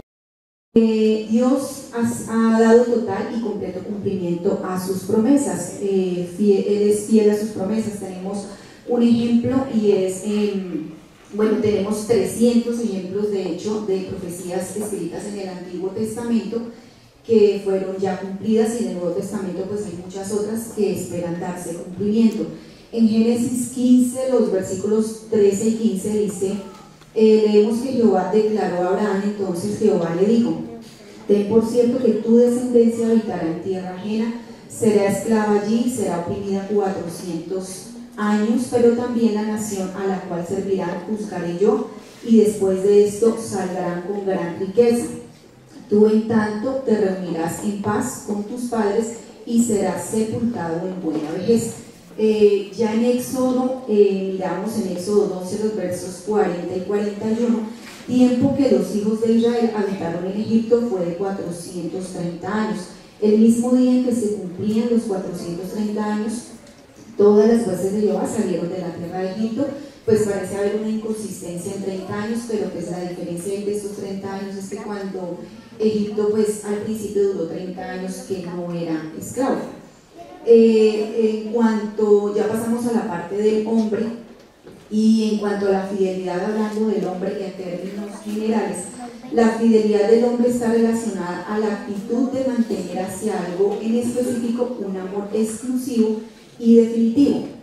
La fidelidad procede de una voluntad que se fija libremente, no es rígida y no anula la libertad. Dice el teólogo Stanley Horton, la palabra hebrea para fiel es amén. De cierto, se deriva de una de las palabras hebreas más sobresalientes de la personalidad de Dios, en la cual se refleja lo veraz y lo digno de confianza que es Él. En el griego bíblico, la palabra hebrea para fidelidad es pistis, de donde se deriva también la palabra fe. Significa certeza, pero en cuanto a la persona misma es ser cierto, creíble y confiable. Para eso tenemos Lucas 18:8, que dice, pues yo vi dos versiones, leí dos versiones. En la Reina Valera 1960, que es la más conocida, dice, os digo que pronto les hará justicia, pero cuando venga el Hijo del Hombre hallará fe en la tierra. La Nueva Traducción Viviente dice, les digo, Él pronto les hará justicia, pero cuando el Hijo del Hombre venga, cuando el Hijo del Hombre regrese, ¿a cuántas personas con fe encontrará en la tierra? ¿Por qué el hombre no puede ser fiel como su creador? La más frecuente objeción contra la fidelidad afirma que la mutabilidad continua del ser humano hace imposible una voluntad de no cambiar. El hombre por su finitud no puede hacer un propósito incondicional, ni es capaz internamente de mantener una actitud firme, de ser fiel en algo en particular. Y aunque tuviera una esencia perdurable, esta no podría ser otra que la libertad misma. El hombre no tiene una naturaleza fija, pues la libertad es capacidad de cambio. En Génesis 6:3 dice, y dijo Jehová, no contenderá mi espíritu con el hombre para siempre, porque ciertamente él es carne. Amén. Nuevamente volviendo a Dios, para irnos a la parte ya de nosotros, del creyente, Dios es único en su clase, y a pesar de que somos hechura suya, su imagen y semejanza, esa es la exacta respuesta. No somos copia exacta de Él. Así como sus padres, nosotros tenemos hijos, nuestros padres pues se parecen físicamente a nosotros, tienen ciertas costumbres parecidas a nosotros, pero no son exactamente como nosotros. Ellos tienen sus propios pensamientos, toman sus propias decisiones. Dice la palabra en el Salmo 101:6, mis ojos pondré sobre los fieles de la tierra para que estén conmigo. El que ande en el camino de la perfección, este me servirá. Esto nos indica que sí hay fieles en la tierra, y que somos todos nosotros quienes nos ha escogido para servirle. Amén. Si el hombre fuera fiel como su creador, entonces nos vamos a Juan capítulo 1, los versos 12 y 13. Mas a todos los que le recibieron, a los que creen en su nombre, les dio potestad de ser hijos, potestad de ser hechos hijos de Dios, los cuales no son engendrados de sangre ni de voluntad de carne, no de voluntad de varón, sino de Dios. Somos engendrados por su palabra. Si se me permite el término, somos adoptados, no hijos de Él. En Génesis 1:26 dice también la palabra, entonces dijo Dios, hagamos al hombre a nuestra imagen conforme a nuestra semejanza. La imagen y semejanza de Dios, eso implica que Dios continúa trabajando en nosotros, sigue haciendo cada día al hombre, amén. Y terminamos, bueno, en Filipenses 3:12 dice: no que lo haya alcanzado ya, ni que ya sea perfecto, sino que prosigo por ver si logro hacer aquello para lo cual tú también has sido para Cristo Jesús. En conclusión, Dios es fiel a sí mismo, a su propio propósito de gracia, a los que llamó, a estos también glorificó.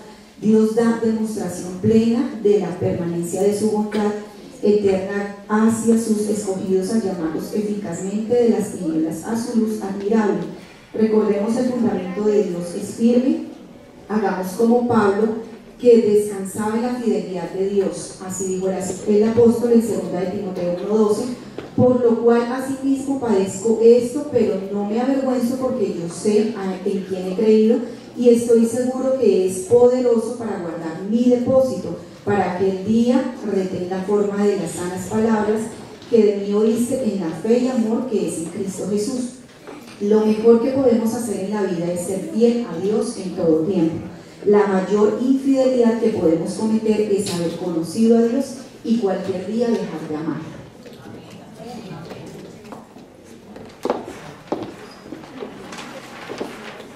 Vale. Ok. Hay aquí cositas importantes para analizar. Entonces, la pregunta es con respecto a la primera intervención. ¿Era de? Misericordia. Entonces, hay ahí algunos términos que es importante tenerlos en cuenta. Ya hablamos que la misericordia de Dios tiene que ver con mi salvación. Hay una pregunta importante. Por ejemplo, Jeremías, que citó la hermana Ángela, note que el texto está refiriéndose a salvación. El texto se refiere a salvación, no a otra cosa. La pregunta que hace el hermano Samuel: ¿qué fue lo que Dios tuvo con Adán y Eva en el huerto de Edén? ¿Bondad o misericordia? ¿Qué tuvo? Misericordia. Misericordia. Misericordia. Está reflejada en el 3:16 del mismo capítulo.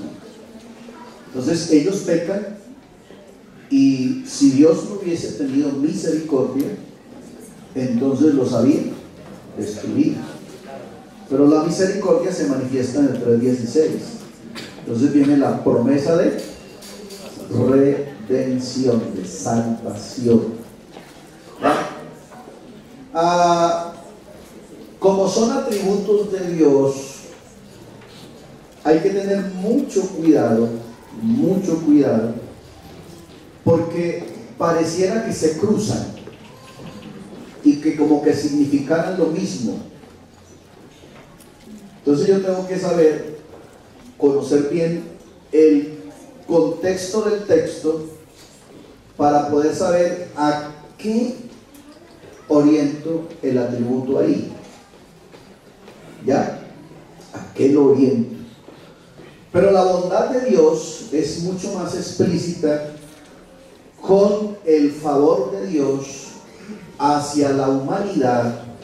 Cuando digo el favor, estoy hablando de la provisión de Dios en todos los aspectos hacia la humanidad, sean buenos o sean malos. ¿Ya? Entonces, Él hoy hizo salir el sol para todos. Eso es bondad de Dios. ¿Ya? Pero ahí, en esa bondad está reflejada la fidelidad. Entonces, estoy diciendo que a Dios no se le olvida que hoy tiene que haber sol, porque Él es fiel. La palabra fidelidad en la Biblia tiene varias acepciones. Entonces, está fidelidad como tal, está fe, pero la fe que ella citó no tiene nada que ver con fidelidad. ¿Aló?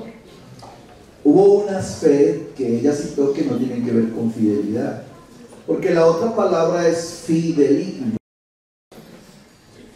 Y entonces el fideligno es ahora sí la fe que yo produzco en usted hacia mí. La fe que yo produzco en usted hacia mí, eso es fideligno. Note que es de la misma raíz, pero no tiene que ver con que yo cumpla algo. ¿Ya? La fidelidad de Dios tiene que ver con que Él permanece en una misma línea siempre. O sea, ahí es donde se aplica lo de números. Él no es hombre para que mienta, ni hijo de hombre para que se arrepienta. No hay sombra de variación en Él. Eso es fidelidad. Pero cuando yo hablo de fe, ya tengo que tener cuidado, porque hay la fe que yo produzco en usted, que no es fe como la estoy mirando yo, ni tampoco es fidelidad. Hubo una expresión que no sé si la copié mal, pero que sí me interesa aclararla, cuando se dice la adopción. Entonces, nosotros no somos hijos sino adoptados. ¿Sí? No, en realidad somos hijos. Lo que pasa es que esa expresión hijo tiene dos tiempos. Yo también lo expliqué en el estudio de Romanos. Y lo graficamos cómo los romanos criaban sus hijos. Entonces, el romano tenía su hijo, su esposa tenía su hijo, y ellos lo daban a una cosa que se llamaba el ayo o la haya, para que lo criara. Y cuando ese hijo cumplía la mayoría de edad, venía la ceremonia de adopción. ¿Ya? Entonces, aunque era hijo legítimo de él hacía una ceremonia de reconocimiento. ¿Ya? Pero era hijo legítimo de él. Porque si dejamos eso así, estamos con un problema con Juan 1:11. Mas a todos los que le creyeron, en su nombre le dio potestad de ser hechos hijos. Y Pablo dice hijos y no bastardos. Lo que pasa es que el acto de la ceremonia de adopción es un acto donde ya Dios hace un reconocimiento definitivo para heredar. ¿Aló? Para heredar. No hereda solo por ser hijo. Tiene que llegar hasta el momento de la adopción. Es la misma ceremonia de Jesús en el río Jordán. Cuando en el río Jordán se oyó la voz que dijo: este es mi hijo amado, en quien tengo complacencia. En otros términos es: este es mi hijo amado, en quien voy a descargar toda mi herencia, a quien le voy a transmitir todo mi poder, todos mis dones. ¿Ya? Cuando el cristiano recibe el Espíritu Santo, con la evidencia de hablar en otras lenguas, se está dando la ceremonia de adopción. Entonces, esa voz pública que se oye, audible, que se oye en lenguas, es Dios dando testimonio y diciendo: este es mi hijo adulto, listo para heredar. Entonces ahí Dios lo está dotando de dones y ministerios, que es nuestra herencia, porque nuestra herencia no es física ni es material, es espiritual. ¿Vale? Entonces, eso de la adopción también lo vimos bastante pronunciado en Romanos, que es un poquito difícil de entender, pero es importante dejarlo claro. Entonces miren que esas palabritas, esos jueguitos ahí, además porque yo tengo que saber, cuando yo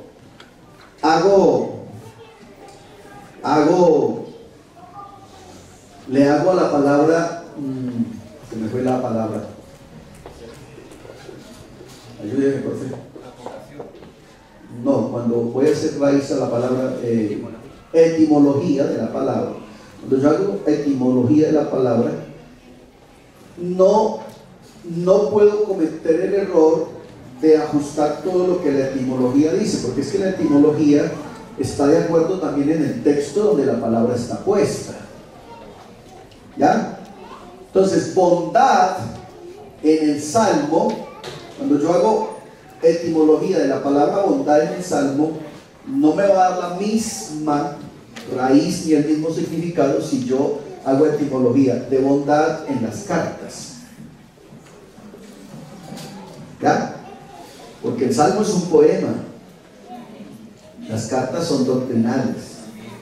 Entonces me va a dar un resultado diferente. Entonces haga la prueba y verá, busque bondad en los salmos y busque bondad en las cartas y te darás cuenta que son dos cosas diferentes. Bondad en las cartas en ocasiones tendrá que ver de mi favor hacia usted, pero en otras ocasiones tendrá que ver con salvación, igual que misericordia. ¿Ya? Y no es lo mismo bondad en el Antiguo Testamento que en el Nuevo Testamento.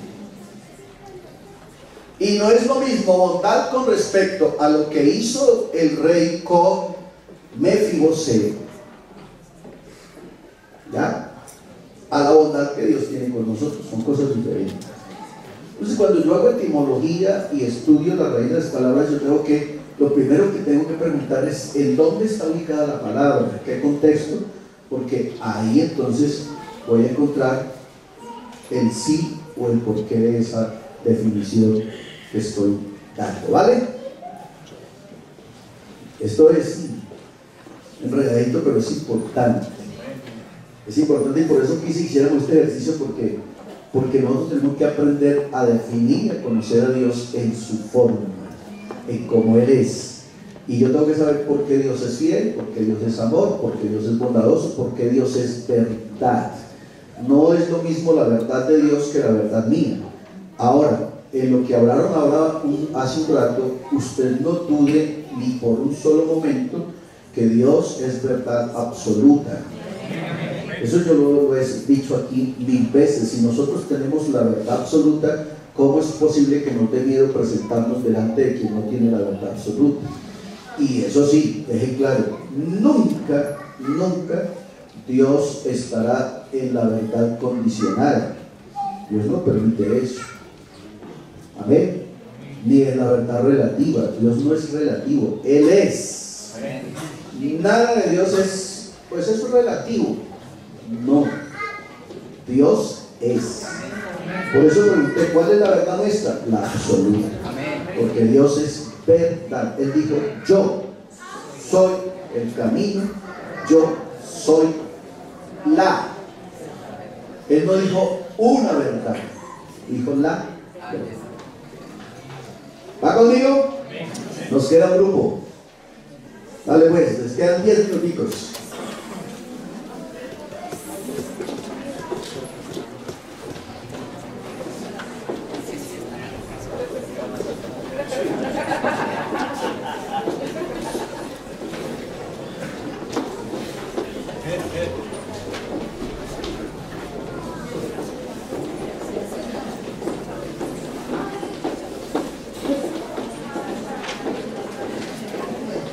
Dios los bendiga. Bueno, por la primera del tiempo vamos a hacer un poco más.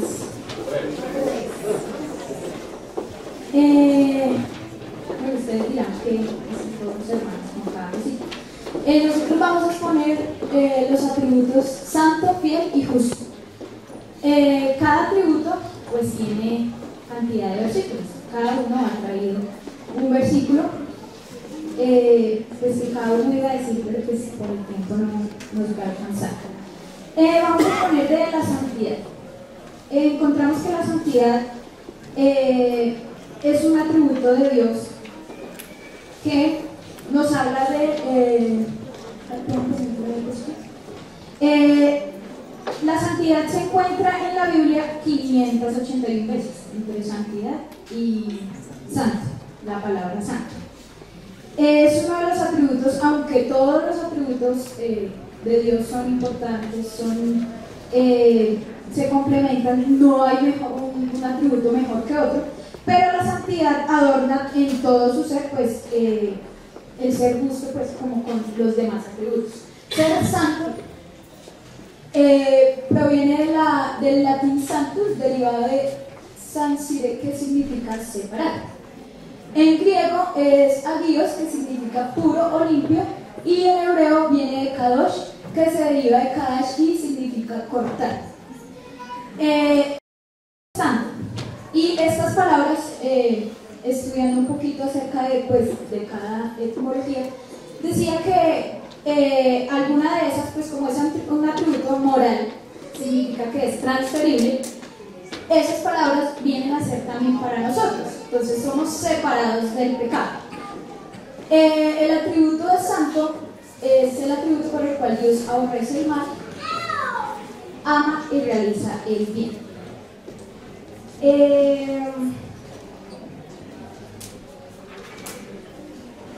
Dice varias cositas. Podríamos ilustrar la santidad de Dios un poquito, pues como para traerlo en contexto, como el sol. O sea, si algo es corruptible y se acerca al sol, pues automáticamente nos quemaría, ¿cierto? Pero así es Dios, o sea, nosotros no lo podemos ver en su esplendor, no podemos ver todo lo que Él es, pero Él se ha dado a conocer y nos ha transferido su santidad de muchas maneras. Por ejemplo, vemos que Dios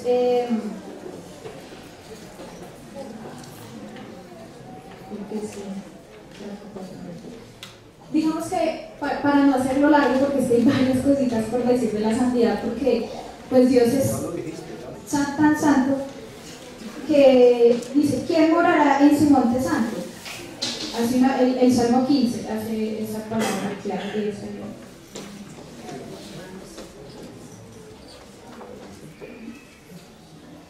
Entonces tenemos aquí Dios aborrece el mal, Deuteronomio 25:16, y Proverbios 6 del 16 al 19, el pecado es la infracción de la ley moral de Dios. Dios rechaza el mal, Dios ama y realiza el bien. Y hay un propósito y un alcance de la santidad hacia nosotros. Dios nos separa del mundo. Como podríamos ver, pues la santidad es separar. Dios nos separa del mundo, nos consagra su servicio, nos da pureza de vida y nos da una cualidad y una condición de actitud de santidad.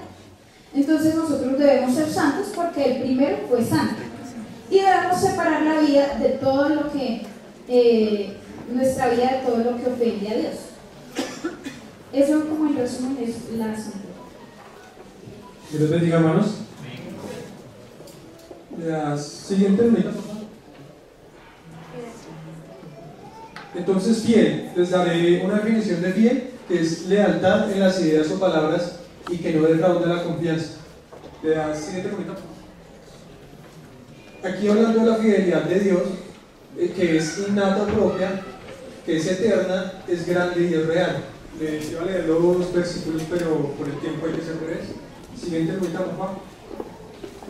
Las 7 P de la fidelidad de Dios. Aquí cada una va tomadita de la mano con la otra, y es porque el Señor es fiel en su palabra, con sus promesas, con sus principios.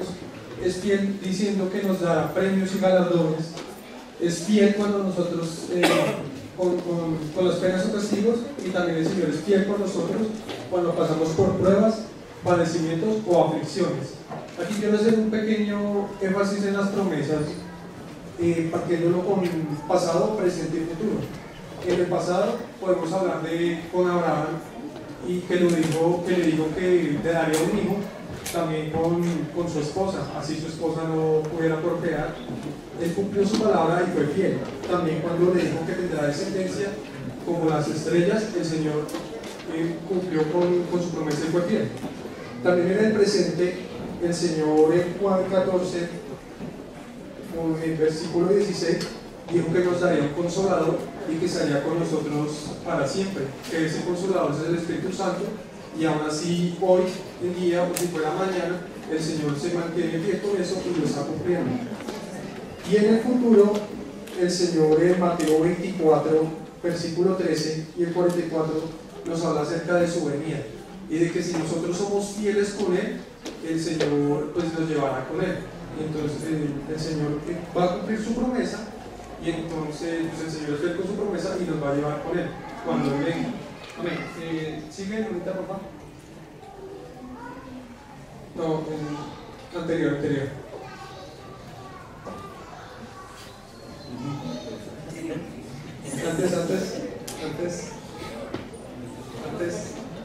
Antes.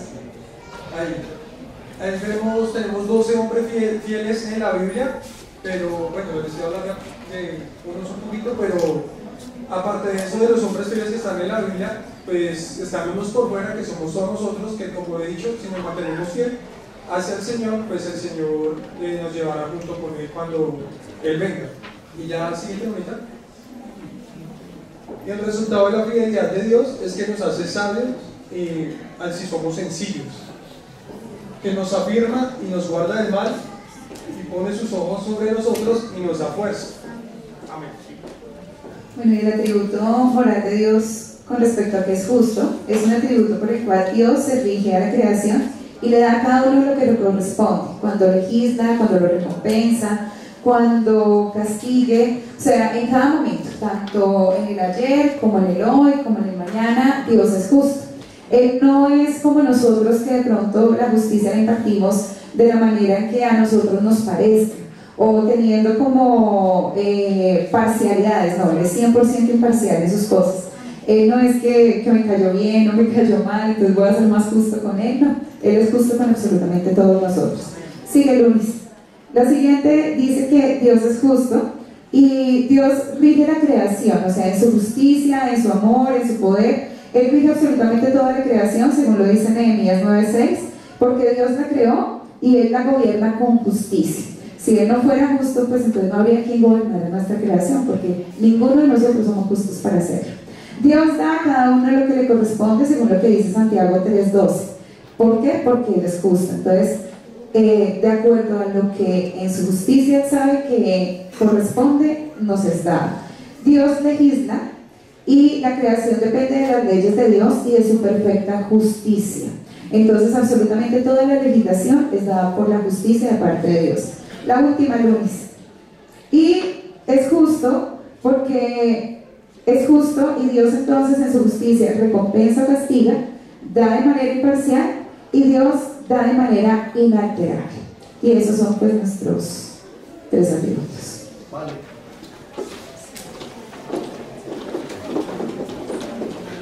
No vayan a perder el resto porque tenemos que escucharlo. ¿Listo? Tienen la oportunidad de corregir porque ya vamos mal. Es que estamos cometiendo el error. Mejor que no te hubiera salido la última diapositiva que presentaste, porque es que estamos cometiendo el error, no estamos estudiando fiel desde todos los ángulos, estamos estudiando fidelidad o fiel desde el atributo de Dios. Entonces nada que ver con que Abraham haya sido fiel, con que Job haya sido fiel o con que yo sea fiel, nada que ver. No nos vayamos para allá, ¿ok? Porque entonces cometemos pues el error de comparar la fidelidad de Dios con la nuestra, y eso no puede ser, no puede ser. Ok, entonces es importante que hagamos eso. La intervención que estaba haciendo la primer participante, amén. Mire el asunto que hay ahí. Ella menciona 2 palabras de raíces griegas y hebreas, kadosh y Kadash. Y note que ambas no tienen que ver con la fidelidad de Dios. Santidad. Pero ambas no tienen que ver con la santidad de Dios, tienen que ver con la santidad de alguien. De alguien. Y no estamos hablando de la santidad de alguien, estamos hablando de atributos de Dios. Por eso hoy usé de misericordia. Prefiero que antes de que la sigan embarrando, corrijan, revisen si los textos que tienen están hablando de santidad de Dios o de santidad de alguien. Si están hablando de justicia de Dios o justicia de alguien. Si están hablando de fidelidad de Dios o de fidelidad de alguien, porque estamos hablando de atributos de Dios. ¿Ya? Entonces, la santidad del Kadosh y el Kadash no tiene que ver con Dios, es con alguien que fue santo. ¿Ya? ¿Por qué lo estoy diciendo? Porque las dos palabras significan separado, puesto aparte. Dios no sufrió ese proceso, Dios es. Nosotros llegamos a ser santos, pero Dios no llegó a ser santo, Dios es. Esa palabrita es, vamos a tener que desbaratarla a conciencia para que entendamos que hay ni comparación de ser a llegar a ser. ¿Está claro eso? Entonces, cuando ya digo que fue separado, Dios no fue separado, Dios es santo. No llegó a ser santo, Él es santo. No llegó a tener amor, Él es amor. No llegó a ser fiel, Él es fiel. ¿Hola? ¿Está claro? ¿Estamos aprendiendo algo o no? Vale, diga gloria a Dios. Nos toca ofrendar.